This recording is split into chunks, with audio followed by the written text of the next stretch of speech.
lesson you won't learn. Brodsky, you're not the smartest. Like well, if you're not an artist, anyone's got a bad comic published. It could be your turn. Linkara, here's your man. Where's the birdie hat? Linkara. He's got a magic gun. Where'd he purchase that? Linkara. Coins, robots, Amazon's trust. Linkara. This comic sucks. Linkara.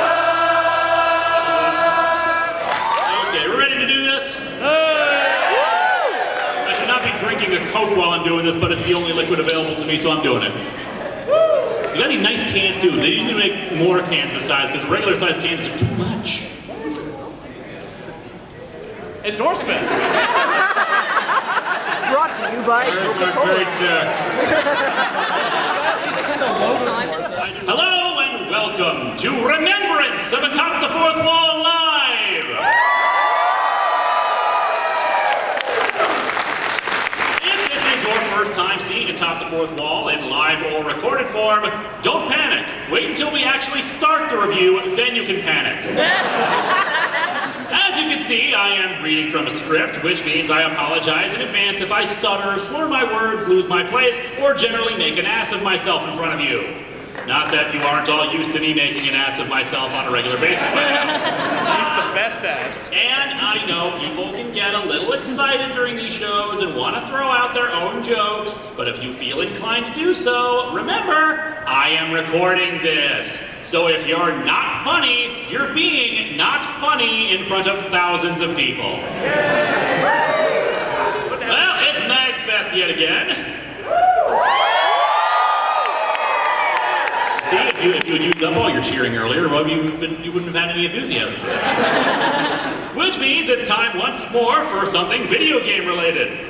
But if I can, I always try to find something to review for these live shows that's at least somewhat tangentially related to superhero comics, since that's my specialty. As such, it is time for us once again to journey into Blip magazine!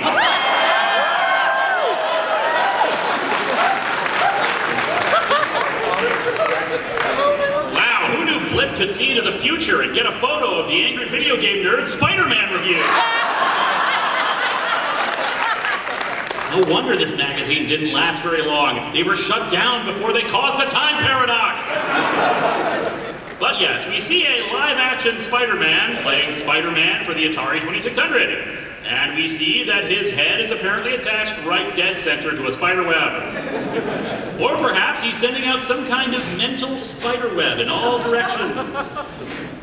Actually, you know what's the weirdest thing about this costume to me? I keep forgetting that years and years ago, the eyes on Spidey's mask were tiny. These days in comics, they cover like half his head. Oh, we got water now. Yay!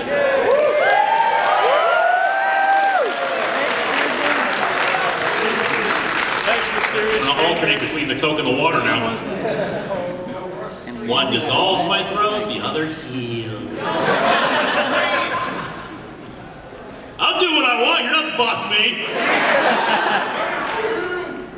Where was it? These days in comics, they cover like half of his head. On an actual suit, it looks like he's squinting at the screen, which I imagine the person inside the suit is doing anyway while playing the game. The comic for today was inspired by a publicity stunt Blip magazine did with Stan Lee and Parker Brothers to promote the game. They got a bunch of kids, Stan Lee, Spidey, and the Green Goblin to all play the game and have a good time. And I must say, these costumes look pretty damn impressive. I mean, that Stan Lee costume looks just like the real thing! Also, this image of Spider-Man driving into a pool. When the party was over, Spider-Man discovered the perfect ending for a terrific day. So, was Aquaman under the suit? I'm confused. Our story, Endgame, begins with Spidey fighting the Green Goblin in front of a giant cardboard cutout of a clown. Sometimes the separation between fantasy and reality is but a thin, flimsy veil. Well, in that case, okay, I'm fantasizing that I am now in charge of DC Comics. is it working? Whatever, I'd still probably complain all the time. Such is the case here at the annual Toy Manufacturers Trade Expo in Madison Square Garden. Ah yes, giant cardboard clown, my favorite childhood toy. In any event, this is not the actual opening of the story. This is just your standard preview panel of what happens later in the story. We truly open hours earlier as the Green Goblin is flying through the air. Ha! The fools thought they could hold me. Not even the thickest prison walls can keep me from my goal. I will be the mastermind of a giant plot involving the Jackal, clones of Spider-Man, a guy named Judas Traveler. Wait, that actually sounds pretty stupid.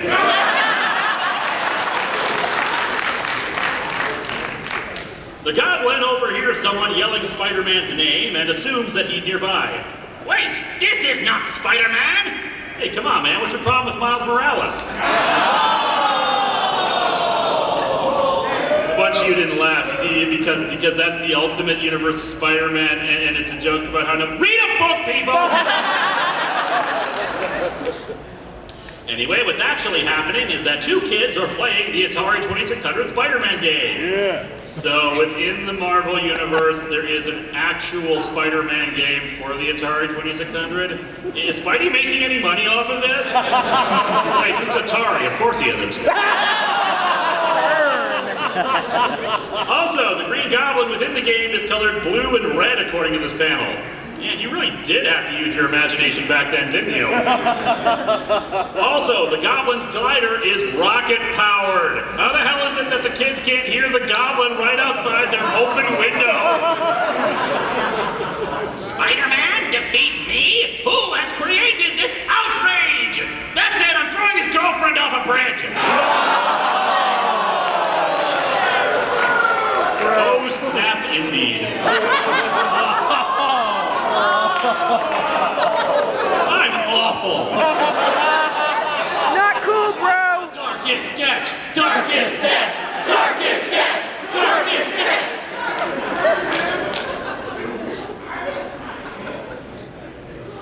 I'd say he should just sue for his use of his likeness, but I'm sure Parker Brothers could get away with it with the aforementioned palette swap. But yeah, pissed off, he throws a pumpkin bomb at the kid's TV and blows it up.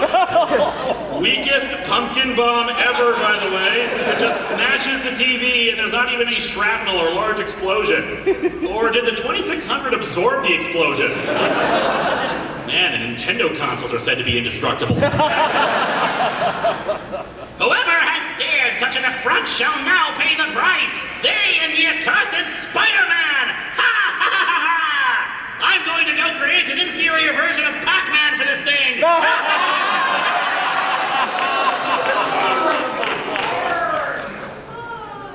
I'm just really ripping on the Atari today, aren't I?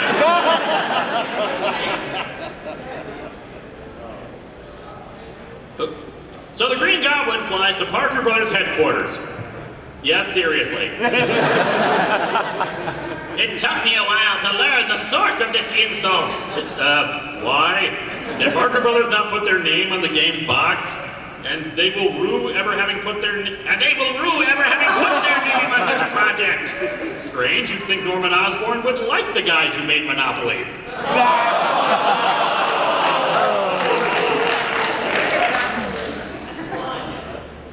So the Green Goblin just flies in here on his glider. I love this image. Look at it. A supervillain on a giant smoke-expelling glider just casually floating into a game company. I think all that smoke would set off the fire alarms in this place, too.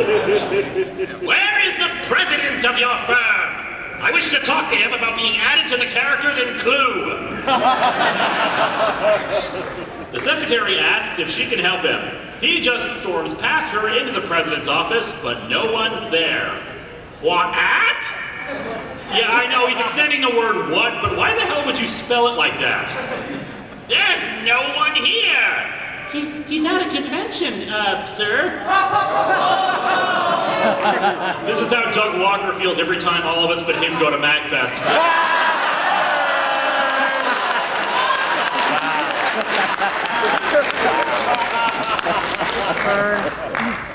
Almost everyone is there. It's the biggest trade show of the season at the Garden. Everyone overcharges and overhypes it, and it stopped being about toys years ago while still maintaining the name for branding purposes. Even Spider-Man is there helping to promote our new video game. This poor woman doesn't understand the concept of cosplayers. Instead of trashing the place, the Goblin decides to head over there. What could be more fitting and perfect? Spider-Man is about to discover that challenging the Green Goblin is no game at all! Or at least it's one with stupid Day 1 DLC. You're on fire tonight. Am I offending people who like the Day 1 DLC?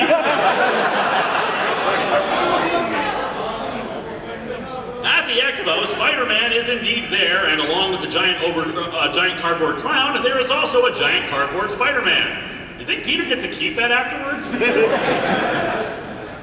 The Goblin, a criminal of course, gets no remuneration for the game. Thanks, Spidey, but you do realize criminals have rights too, you know. As for me, I learned a long time ago you can't cash checks with a mask on. I was mistaken for a bank robber many times. So my royalties will go to the Children's Fund for... Well, I give him credit for putting the money to charity, but why couldn't he have requested the money in cash then? What is his legal status in this regard? I don't even get why the story needed to be like this. Why couldn't Peter Parker just be there covering it as a photographer? Green Goblin would have still come in order to kill the Parker brothers people. Wait. I just realized why they didn't have him in civilian form. Peter Parker brothers. Although it would make for a fun joke of Peter wishing he was a part of that family and not the one that continually has people dying within it.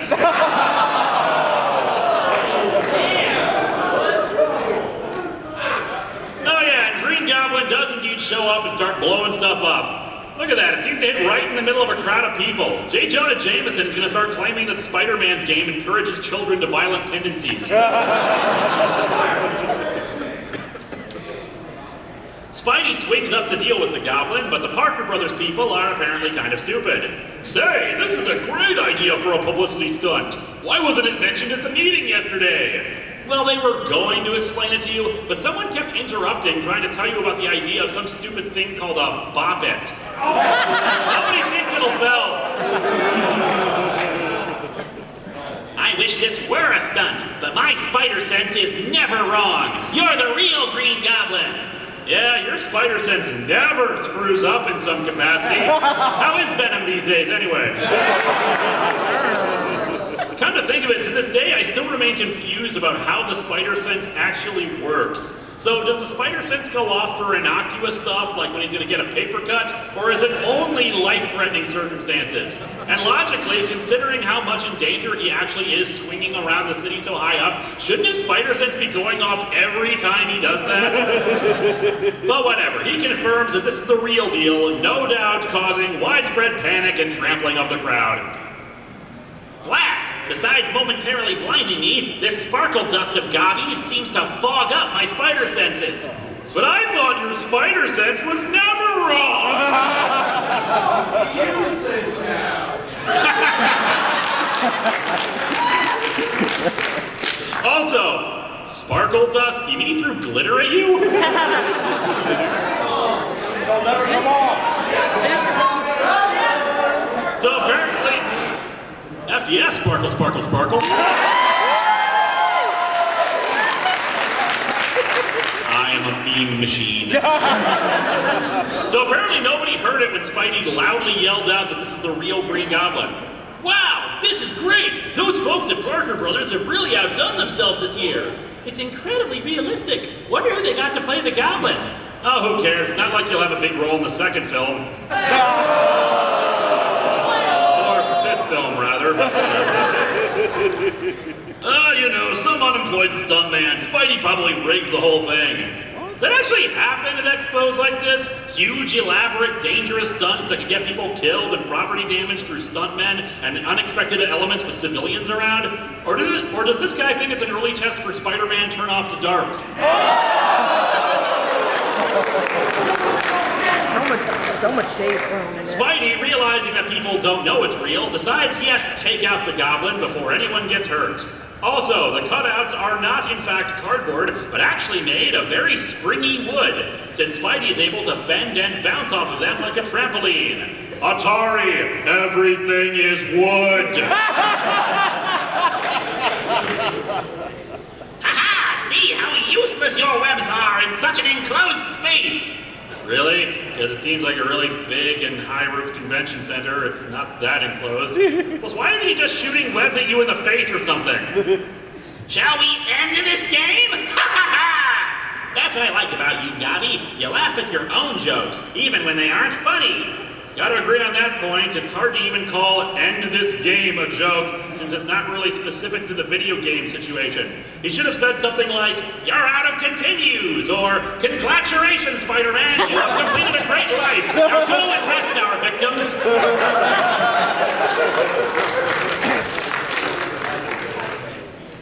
That's why I think you'll appreciate my new game, especially when you see the poetry in it. It's called Amazing Spider-Man vs. the Kingpin. It ends with my girlfriend being slowly lowered into acid while the Kingpin punches me for some reason, and for some reason I try to hit him instead of rescue her. The symbolism is just poetic. But no, he's actually pulling back on the big cutout of himself with his webs, and it swings out and hits the Green Goblin right in the glider. Not sure how the hell that worked when the Goblin was looking right at it in the previous panel and could have flown out of the way. Oh, by the way, this is the punchline! That line doesn't work, Spidey, since clearly it headbutted the Green Goblin, not punched him. And so the Green Goblin is taken into custody, the crowd suddenly realizing this wasn't a publicity stunt. Whoops. I think I'll leave them with that comforting thought and exit quietly. With my luck, the Garden will want to sue me for damages. What damages? Aside from the one bomb, that wasn't very strong, that the Goblin threw when he arrived, this actually lacked any collateral damage in the fight. That's pretty impressive. Man of Steel.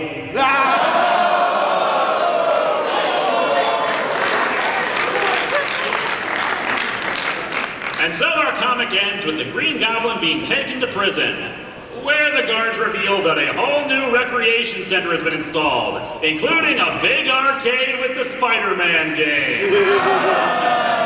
No! Oh, don't feel bad, Green Goblin. I hear that the E.T. game they put in will calm you down.